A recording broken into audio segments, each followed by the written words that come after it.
Hello there, welcome back to my channel. My name is Andy. Today I'm starting a new Let's Play, and as you can see I've chosen Europa Universalis 4. I'm going to start a brand new campaign today. Last time I played this game I played as Korea and did pretty well. And today I'm decided to go into the Middle East. I'm going to start a campaign with the black sheep, Qara Qoyunlu. Right in the Middle East. It should be an interesting one. I'm going to be fighting against the Mamluks, the Ottomans, the Great Hordes, maybe even the Timurids. So a lot of activity around here, and a lot of minor nations to either use or take over. My goal is to form Persia. I haven't done that yet. So if I can, I know it's probably not a big ask, but if I can form Persia in this playthrough, then I'll be happy with that. So let's see how we go. Qara Qoyunlu, I'm only hoping I'm pronouncing that properly. Start as a kingdom. Has the Muslim technology group and Shia. Let's start with a pretty good sultan, a 345, that's not too bad. And they have two vassals as well. Who are the vassals? Bitlis and Karabakh. Where are they? There's Bitlis, that's alright. And Karabakh, so not too bad. So let's see what I can do with this nation. I'll play a normal mode just to make sure nothing goes wrong with the game.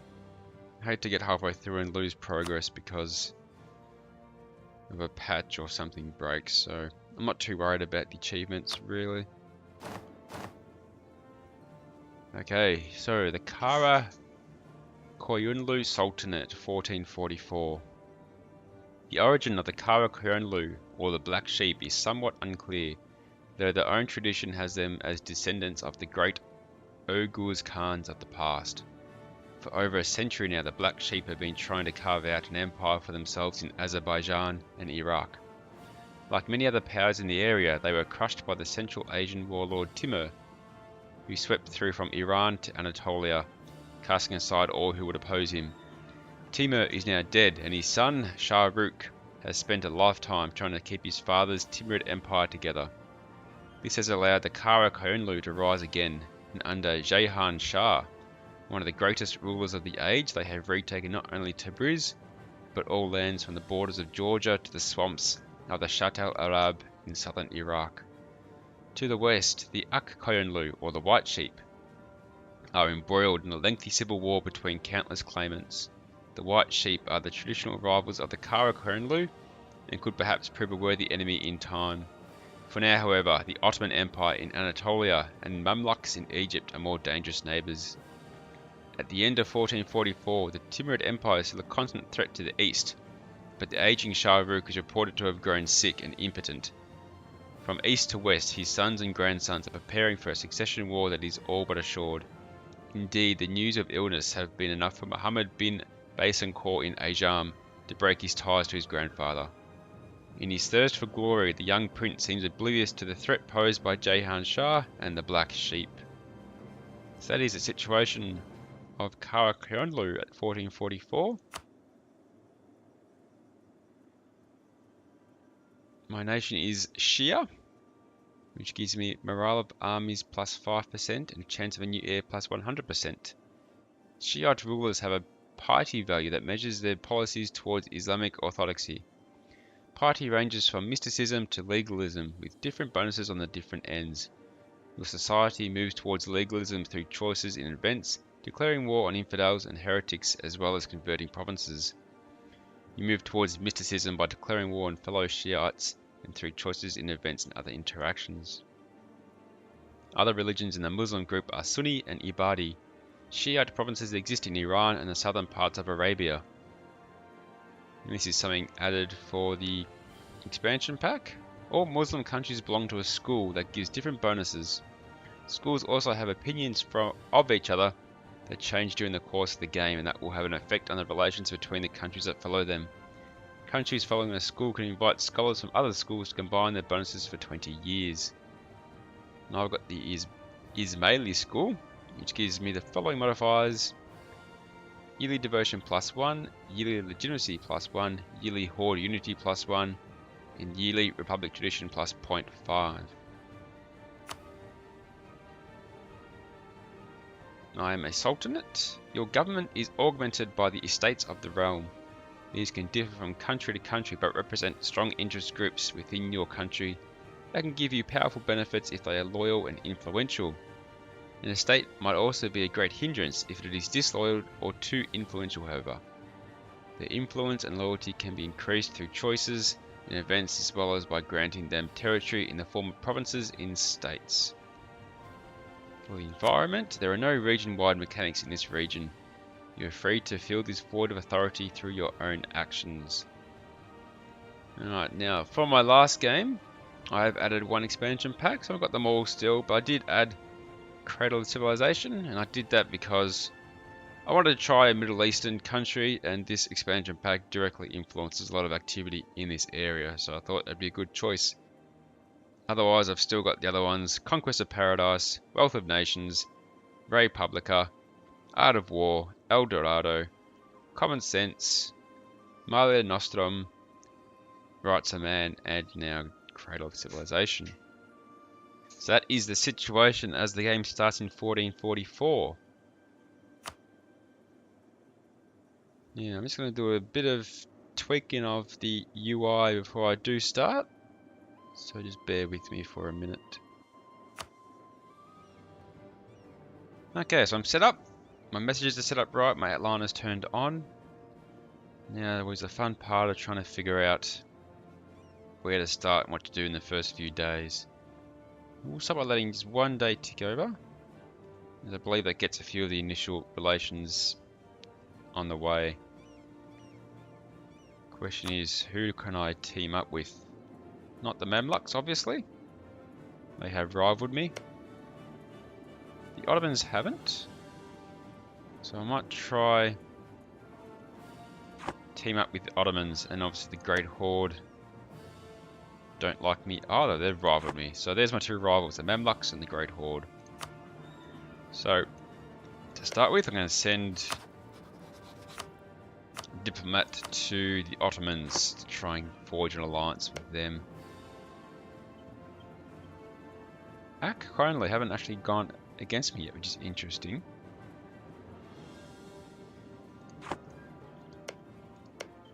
The Timurids are hostile. Ajam are hostile towards me.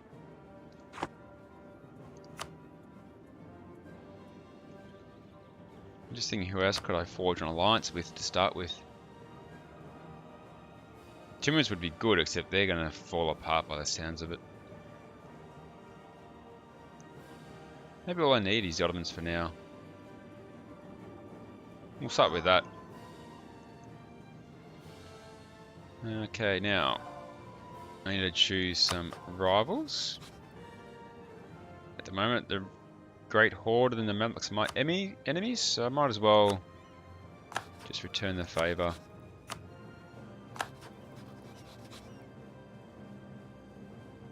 I can pick a third, but I might sit on that for now,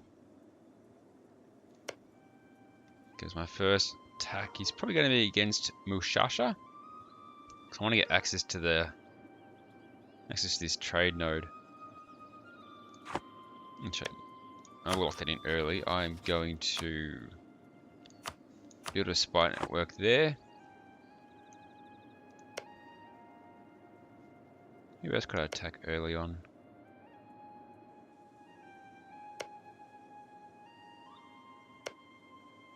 Oh, they're my vassal. Georgia. Push up north. I might try and take Georgia as well. Let's build a spy network there. Okay, so that's that part done. Got a bit of unrest. Where's the unrest? Here. Because the culture is a bit different up there. Okay, that's interesting. National decisions. We've got two available already. The denouncement of sect practices. Condemn any form of sect practice and declare all practitioners heretics. Gives me -1 national unrest. So that sounds like a good one. I'll take that. And I can enforce religious unity. We must not abide the heretics in our realm. A harsh set of laws designed to target any followers of the traditions of false imams and priests will allow us to marginalize any heretical influence within our society. Gives me missionary strength against heretics as well. Okay, I'll take that. There's my goal, to form a Persian nation.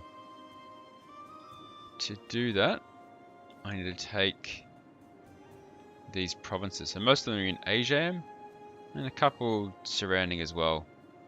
So obviously I'm going to be targeting them quite early on. Well, not early on, but they're my long-term goals. I can get some advisors, however I can't really afford to. And there's a lot of conversions to do. Alright, merchants. So I've got the Persia trade node.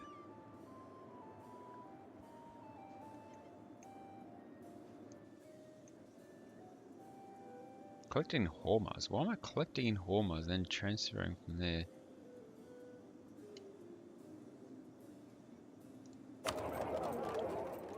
I'm going to transfer you. Well, they're new. I'm going to try and collect in Persia instead. So transfer out of Basra into Persia and collect from there. Okay, you got 18,000 troops, a lot of rebel factions, and there's the estates. I don't really know much about the estates yet, I've never played with them before. Okay, I think that's enough mucking around. Let's start the game. I'm going to play on speed 2. France have told us about the surrender of Maine. Okay. Ajam has announced me as a rival. Everyone's taking their initial... All the initial rivalries are kicking in. Okay, I've got a gathering storm. The aging ruler of the Timurid Empire, Shah Rukh, has been ill since the beginning of 1444. In his absence, his wife, Gorhashad, has taken over the daily rule of the empire, but this sign of weakness has set wheels in motion among the princes that ruled the Timurid provinces. In western Iraq, the young prince Muhammad Baysankor, an ambitious grandson, has started to accept taxes and tokens of loyalty from a much larger region than his assigned government. Having finally recovered and learned of this insolence, Shah Rukh has now declared Muhammad Baysankor a rebel, and is moving to strike at him at first opportunity. If a civil war among all sons and grandsons like that at the end of Timur's life is to be avoided, Shah Rukh knows he must strike down any sign of rebellion harshly and quickly.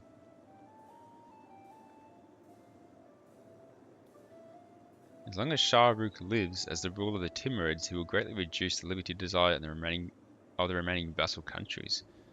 Okay, so it sounds like once the Timurid king dies, things are going to get messy.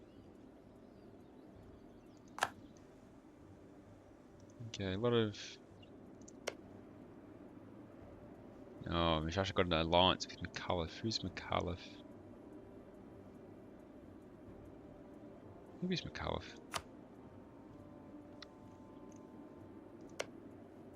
Oh, they're down there. Few wars lined up. That's not really an issue for me. They can do that. Now, where are these rebel factions? Yeah, they do pop. The Iraqi separatists are probably the biggest risk.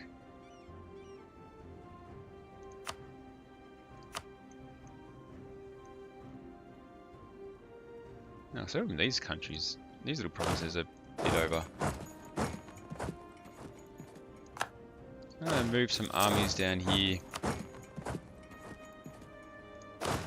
to try and prevent anything happening there.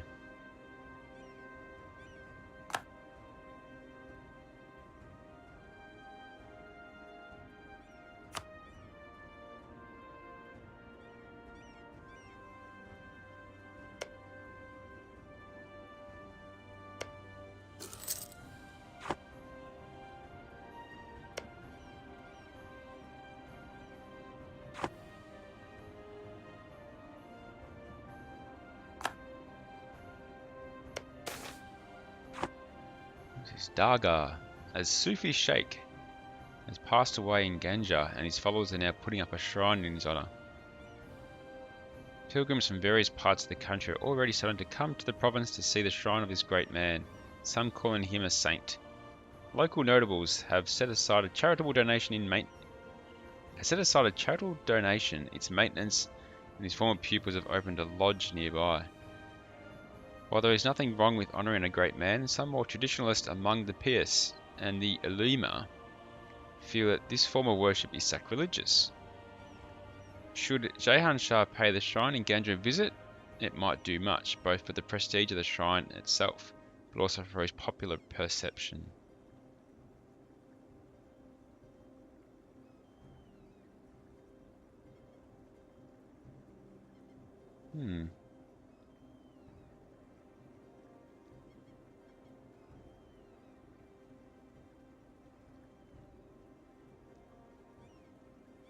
Either way, I get that bottom effect, but this one gives me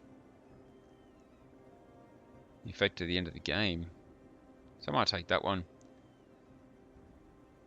Local unrest goes down, tax income goes up. Let us seek guidance at this holy place. Okay.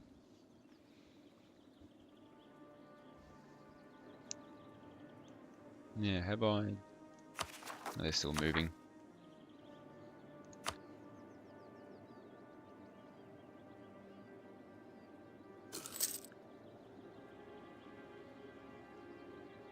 That should have helped a bit of the unrest.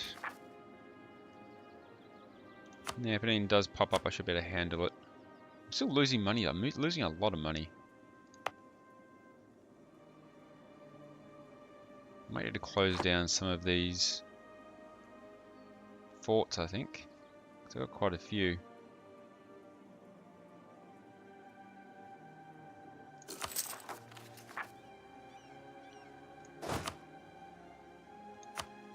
Let's mothball everyone.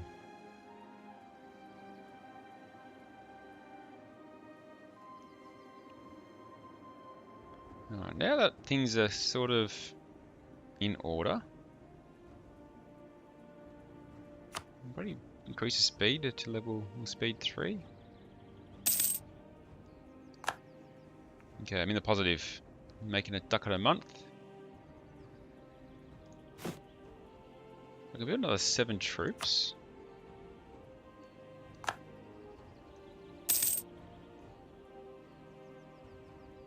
What have I got? 3. I've got a lot of. Try and save some money. I might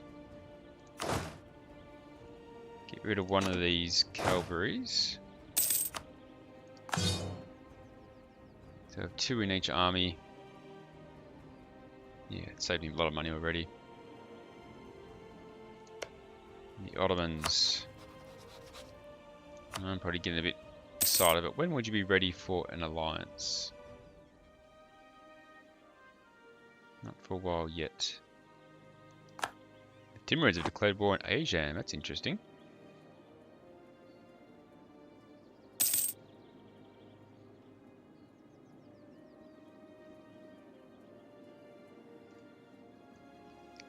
Because I want to attack them.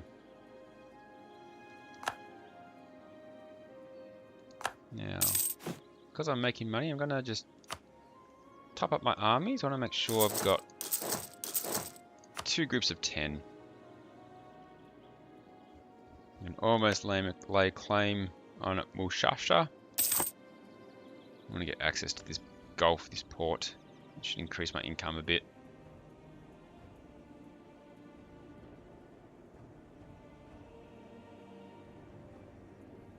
In fact, I might even turn this fort back on for that impending war.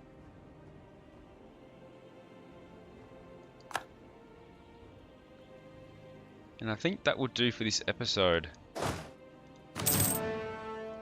So, I'll wait for this unit to finish building.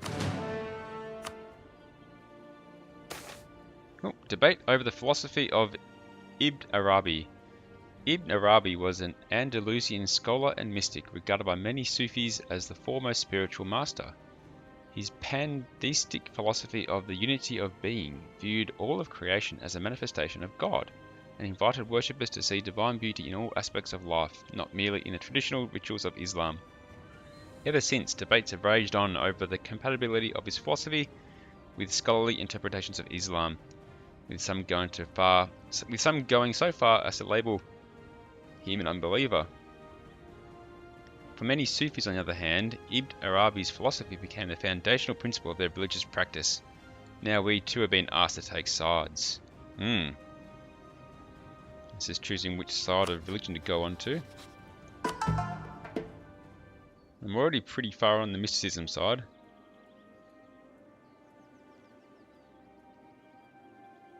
I would like to get to the other side to get some more money.